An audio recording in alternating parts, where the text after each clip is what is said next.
WMAZ weather, sponsored by Bucky Holland Heating, Cooling, Plumbing.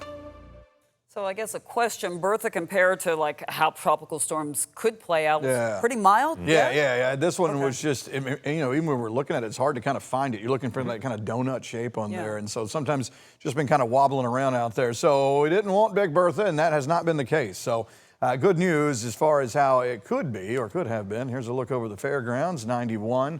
Feels like 98, so kind of a typical July day. Not a big rain chance tonight. I'm not so sure we're going to see a whole lot. The radar's been quiet all afternoon. We'll see. Sometimes you have a quiet afternoon and something will pop up a little bit later. 93 looks to be the top of the charts. Warner Robins was at 94 last hour. And again, you factor in the humidity and we have a heat index running over 100, doing 102 in a couple of spots. But again, we've seen some of these afternoons. It's like 110 to 112. So at least we don't have that. The radar, again, totally quiet, just a few clouds kind of rolling around. And as we look at the big picture, we knew that the activity, the majority of it, which is all of it right now, would be up north of I-20. So it's mainly along this stalled boundary up here where they're seeing that. So we talked about Bertha a minute ago, way over here.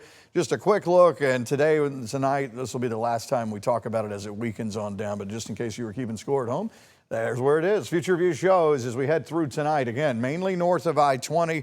Rain kind of on the same places off and on. It does show late tonight the possibility that some of this may dip down here. So we're not going to totally give up on seeing rain tonight, but the chance is not so great. This is 2 or 3 in the morning, so we'll see if that happens. Here's tomorrow afternoon with the heat of the day. Most of the activity, again, mainly north of 20. But we could see a couple of showers and storms as we go through the afternoon. Once again, it doesn't mean it's going to play out just like this.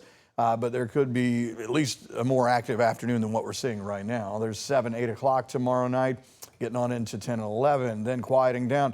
It does hint, this latest model run, it may be a sprinkle or two Saturday morning, and then things kind of forcing south as we go through the day. So this is in the afternoon, could see a shower storm, and then maybe clearing as we get on in toward evening time. So still some rain chances there. A little bit more of a breeze, I think, Saturday as we head on into Sunday coming in out of the northwest. Long-range models show a little bit of a blip there for Sunday. GFS not showing much of anything. And then next week, we're just kind of got to go 20% across the board. Again, if we see something that looks like, oh, this is a little bigger flare-up, maybe we'll bump the chances up. We'll do that accordingly as we get closer. Okay, so here's a look at the numbers. 70s in the morning, and then tomorrow afternoon, still kind of doing that 93, 94 kind of thing. And then probably Saturday, we're going to drop it down to maybe low 90s.